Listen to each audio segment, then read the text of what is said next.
الاهلي في طريقه لحصد 6 مليون دولار في حاله تتويجه ببطوله السوبر ليج بنسختها الجديده المكونه من 8 فرق، وصدمه جديده بتقابل نادي الزمالك من الاتحاد الافريقي. طبعا كلنا عارفين ان هو كان اتعشم انه هيشارك بدل بيترو اتلتيكو الانجولي، وطبعا طلع مسؤول من الاتحاد الافريقي منذ قليل اثناء اقامه القرعه قال لك في حاله انسحاب نادي بيترو اتلتيكو وعدم وصوله لحل مع الاتحاد الانجولي، الفريق البديل الاقرب للمشاركه هيبقى في الغالب فريق من الفرق اللي وصلت لنقطه بعيده في الادوار الاقصائيه من بطوله دوري ابطال افريقيا الموسم الماضي. طبعا لو جيت تبص على نادي الزمالك ونسبته في المشاركه بدل من بيترو اتلتيكو هتلاقيها لا تتخطى ال 2%، فالرجاء المغربي اكيد مش هيعتذر ومنتظر ومستني الفرصه علشان يشارك مع فريق بلاده الوداد المغربي اللي هيقابل فريق انيمبا. زي ما الزمالك منتظر الفرصه، الرجاء المغربي ايضا منتظر الفرصه. تعالى كده بنقلب مع بعض ونشوف النادي الاهلي هيواجه مين في اول مباراه له في البطوله الجديده بطوله السوبر ليج الافريقي، ومن الفريق اللي هيواجه النادي الاهلي، ومن الفريق اللي من الفرق الرخمه هتبقى في طريق النادي الاهلي. النادي الاهلي هيواجه سيمبا التنزاني في اولى مبارياته، والفائز ما بين النادي الاهلي وسيمبا التنزاني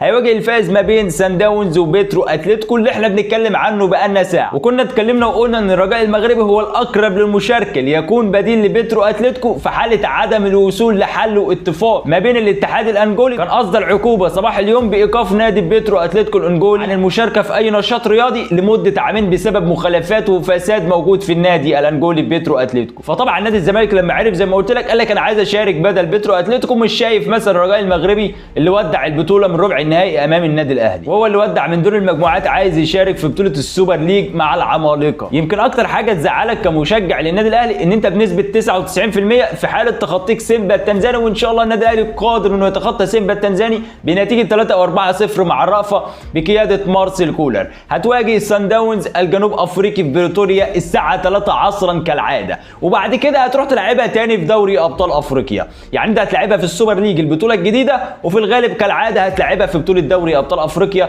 احتمال بقى في دور المجموعات في ادوار اقصائيه. احنا كده اصبحنا معتادين ان احنا نلعب سان داونز في دوري ابطال افريقيا. اتمنى يكون مارسيل كولر ولاعيبه النادي الاهلي خدوا على الاجواء دي ونتخطى لعنه الخمسه في بريتوريا، لان احنا كجمهور للنادي الاهلي مش هنسمح ان احنا نخسر بالنتيجه دي تاني من سان داونز في بريتوريا بخماسيه. والفائز بهذه البطوله المكونه من 8 فرق سيحصل على 6 مليون دولار جوائز ماليه قيمه جدا. وطبعا كلنا عارفين ان في نادي كده كان يتمنى ان هو يخش يشارك علشان يحصل على كم من الدولارات مش اكتر. عايز اقول لك ان بطوله السوبر ليج الافريقيه دي بنسختها الجديده في الموسم القادم هتبقى مكونه من 24 فرق. يعني الزمالك هيشارك بنسبه 80%، الزمالك هيشارك في بطوله السوبر ليج النسخه القادمه 2024، لان الاتحاد الافريقي ومسؤولين من الاتحاد الافريقي بعد نهايه القرعه مباشره قال لك ان الوضع هيبقى مختلف تماما، هتبقى بطوله معتمده من انفانتينو رئيس الاتحاد الدولي لكره القدم زي بطوله دوري ابطال افريقيا كده بالظبط. اخر اخبار عندنا خاصه بالمهاجم مارسيل كولر، اقتنع بالاقتراح اللي عرضه عليه النادي الاهلي. قال لك النادي الاهلي ماضى مع سوزا وهيجي في اخر ديسمبر او في بدايه يناير بشكل مجاني. مارسيل كولر بشكل مبدئي وافق على الاقتراح وقال لك هلعب بصلاح محسن عاجبني في التدريبات الجماعيه. وطبعا الاقتراح ده